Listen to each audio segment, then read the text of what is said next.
संसारामध्ये. महाराज म्हणायचे आमचे कीर्तनामध्ये, किती पैसा मिळाला म्हणजे समाधान होईल सांगा. मी आत्ता प्रवचन बंद करतो. काहीच नाही, त्याला आकडाच नाही. आपल्याला एवढे पैसे मिळाले म्हणजे आपण समाधान. जितका पैसा मिळेल तितके दुःख मागे लागतात, आजारपण, हे ते अजून वेगवेगळे. जे गरीब आहेत त्यांना श्रीमंत व्हायचं असतं, श्रीमंती असतं त्यांना जास्त आणखी श्रीमंत व्हायचं असतं. पण श्रीमंताची काही व्याख्याच नाही की अमुक एक रक्कम मिळाली की आम्ही सुखी होऊ, असं मुळीच नाही. समाधान याच्यामध्ये आहे की नामस्मरणामध्येच आहे. सगळ्यांनी एक गोष्ट कायम लक्षात ठेवली पाहिजे की नामस्मरण करणं हा भक्तीचा पाया, प्रथम पाया आपण केला पाहिजे. नामस्मरणानेच आपण संसारामध्ये सुखी होतो. सगळ्या संतांनी परमार्थच केलेला आहे, सगळ्या संतांनी नामस्मरणच केलेलं आहे. तुकाराम महाराजांच्या घरी 8-8 दिवस अन्न शिजत नव्हतं तरी त्यांनी परमार्थच केलं आहे, हे विशेष आहे. त्यांचाच आदर्श ठेवून आपण जर भक्तिमार्गाला लागलो तर आपलं आयुष्य सुखकर होईल. ज्ञानेश्वर महाराज काय म्हणतात ज्ञानेश्वरमध्ये, म्या बोलविल्या वेद बोले, म्या चालविल्या सूर्य चाले, म्या आलविल्या प्राण आले, जो जगाचे चालता.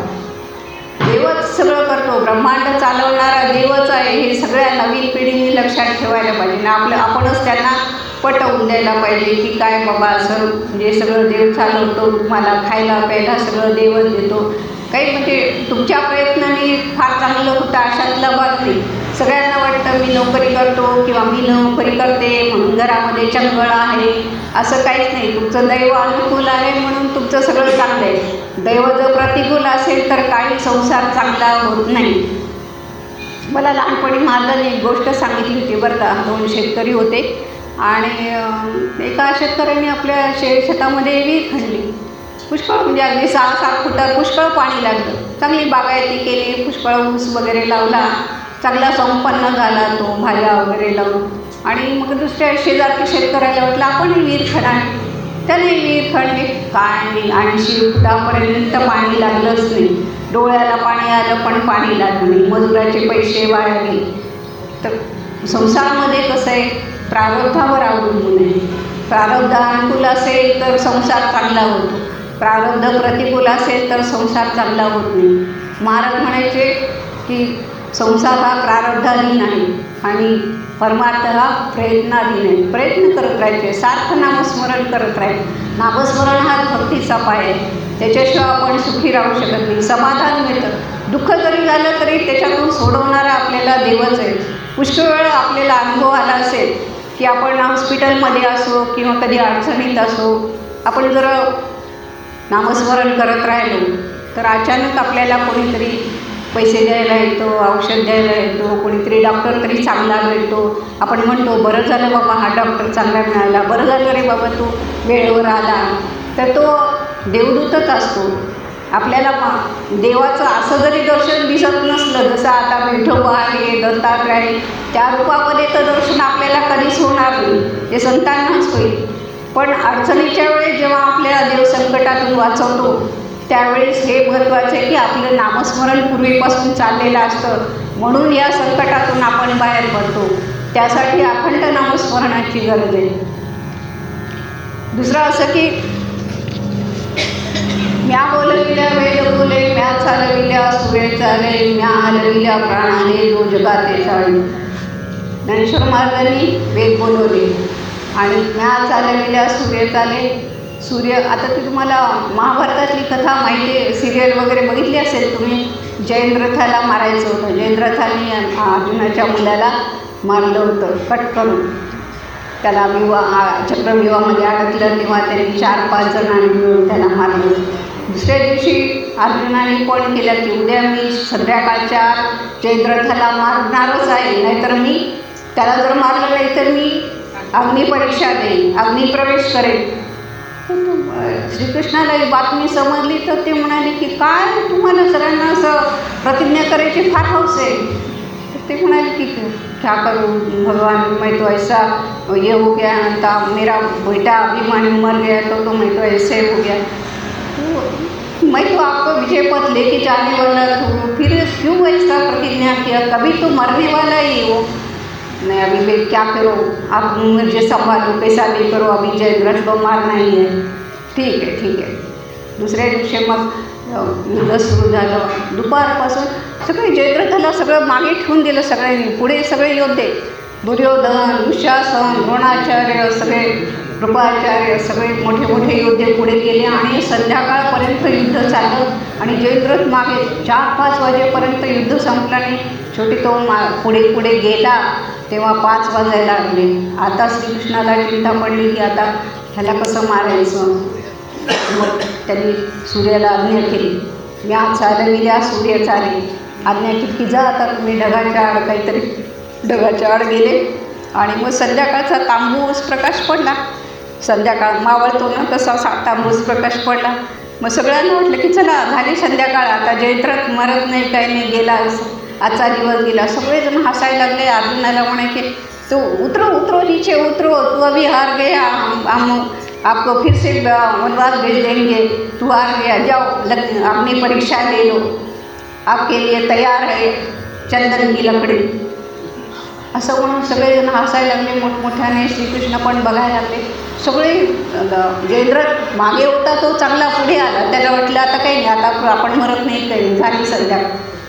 पुढे आल्यानंतर मग ते श्रीकृष्णाने बघितलं चला जवळ आले. आता आल्यावर मग पुन्हा आज्ञा केली सूर्याला की चल बाहेर बाहेर. हळूहळू बाहेर आल्यानंतर पुन्हा प्रकाश पडायला लागले.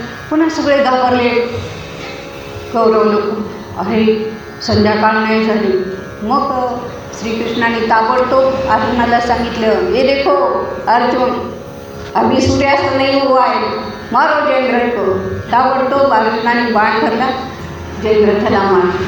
म्या चालविल्या सूर्य चालली, म्या आलविल्या प्राण आले. ते तर आपल्याला सगळंच माहीत आहे.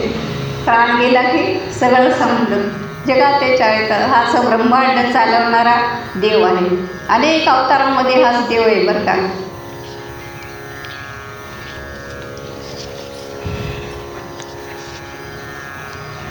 विष्णू सहस्त्रनामामध्ये देवाला सगळे पुष्कळ 1000 नावे. 1000 नावामध्ये विष्णू सहस्त्रनामामध्ये अनेक नावं आहेत. पण विठ्ठलाला जे जे बोला ते सारे विठ्ठला असं म्हणतात तुकाराम महाराज. ते असं आहे की तुकाराम महाराज अवताराच्या राशी दोहा उभारलेली. सगळ्या अवतारामध्ये तोच आहे विठ्ठल. आणि मग त्या विठ्ठलाची भक्ती करणं हे आपलं कर्तव्य आहे.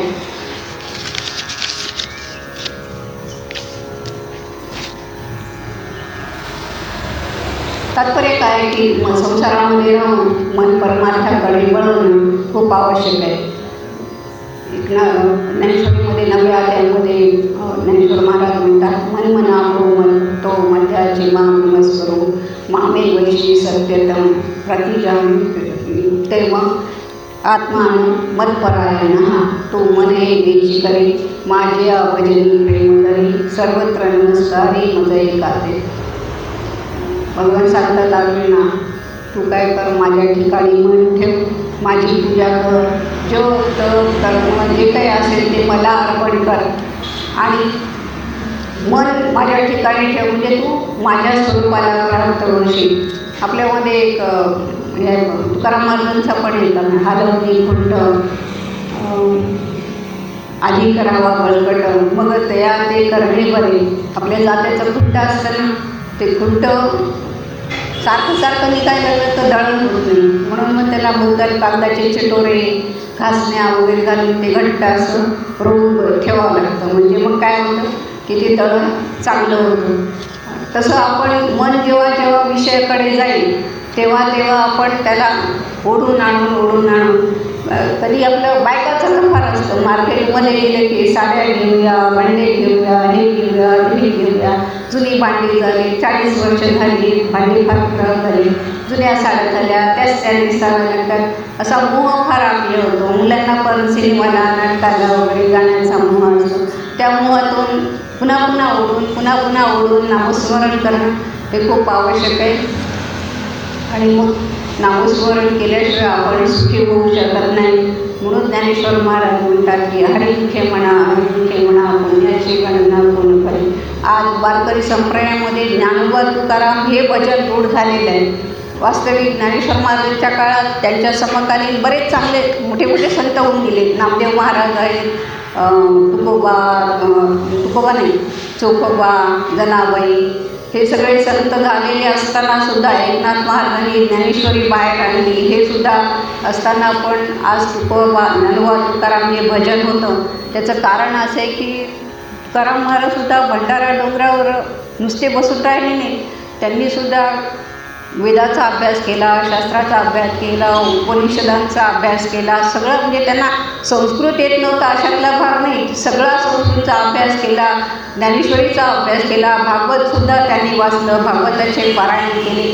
आणि मग हे सगळं वाचून मग त्यांनी सगळ्यांना सोपं पडेल असं त्यांनी अभंग लिहायला सुरुवात केली. आणि 4,500 अभंग लिहून सोपे सोपे सोपे असे अभंग लोकांना कळतील असं भक्ती मार्ग सोपा होण्यासाठी 4,500 अभंग लिहिले. म्हणून आज ज्ञानोबा तुकाराम हे भजन आज रूढ झालेले. एकनाथ महाराजांचे ग्रंथ खूप आहेत. भावार्थ एकनाथी भागवत आहे, चतुश्लोकी भागवत आहे, हस्तामलक आहे. त्यांनी खूप ग्रंथसंपदा केली, प्रश्नच नाही. प्रत्येक नामदेव महाराजसुद्धा भक्तश्रेष्ठ होते, त्यांचाही प्रश्न नाही.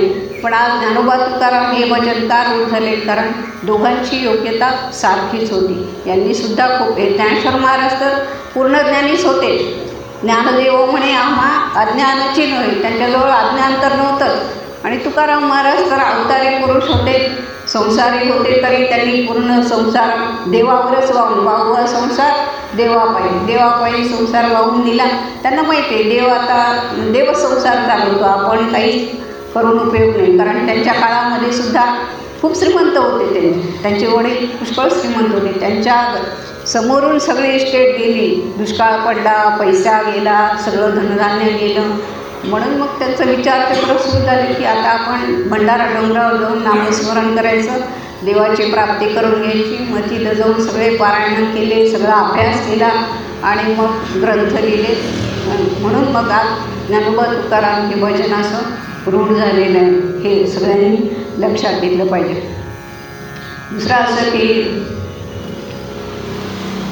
नामस्मरण हा भक्तीचा पाया आपल्याला सांगितलेलंच आहे. नामस्मरण करावं, हरिमुखे म्हणा, हरिमुखे म्हणा, हे सोपं भजन. नामसंकीर्तना साधन पाहिजे, सोपे जळ केलं पापे जन्मांतरे. हे जे हरिमुखे म्हणा, पुण्याची गणना कोण करी, ज्ञानेश्वर महाराज म्हणतात आणि तुकाराम महाराज पण हे सांगतात. नामसंकीर्तना साधन पाहिजे, सोपे जळ केलं पापे जन्मांतरचे, नगती सायस जावे वनांतरा, सुखे तो घरा नारायण. त्यांनी पण ते सांगितले की कुठे जंगलामध्ये वगैरे इकडं तिकडं जायची गरज नाही, सुखे येतो घरा नारायण. जर तुम्हाला इकडे तिकडे कुठे जाणं होत नसेल तर घरी बसून नामस्मरण करा, अखंड नामस्मरण करा, देवाची प्राप्ती होते. आता ज्ञानेश्वर महाराजसुद्धा म्हणतातच हरिमुखे म्हणा, पुण्याची गणना कोण करी. सोपं आहे. तर सगळ्यांनी हरिपाठ वाचावा, ज्ञानेश्वरी वाचावी, गाथा वाचावा. आणि अनुभव जे आहे ना ते खूप अवघड आहे समजायला. ते मोठमोठ्या संतांकडून समजावून घेतलं पाहिजे. महाराजांनी लिहून ठेवलं आहे, पण आता ते समजून सांगण्यासाठी शेखर महाराज, चैतन्य महाराज या संतांकडून समजून घेतलं. त्यांनी जरी प्रवचन केले तरी जे उत्तम अधिकारी आहेत, उत्तम श्रोते आहेत, त्यांनाच ते समजण्यासारखं आहे. आपल्यासारख्या सामान्य माणसांना ते समजण्यासारखं नाही. आपण रोज हरिपाठ वाचायचा, गाथा ज्ञानेश्वरी वाचून पाया पक्का करायचा भक्तीचा. त्या मार्गाने सुद्धा आपल्याला मुक्त आपण होऊ शकतो. सद्गुरू आपल्याला भेटू शकतात. वाल्मिकीचं आपल्याला उदाहरण माहिती आहे. खूप नामस्मरण केल्यानंतर आपल्याला आपला पुनर्जन्म झाल्यासारखा होतो. सद्गुरू भेटतात, मग ते आपल्याला मार्ग दाखवतात आणि मग भक्ती मुक्तीपर्यंत ते आपल्याला नेऊन सोडतात. त्याच्यामुळे सद्गुरू द्वार म्हणजे काय, महाद्वार म्हणजे सद्गुरूची सेवा.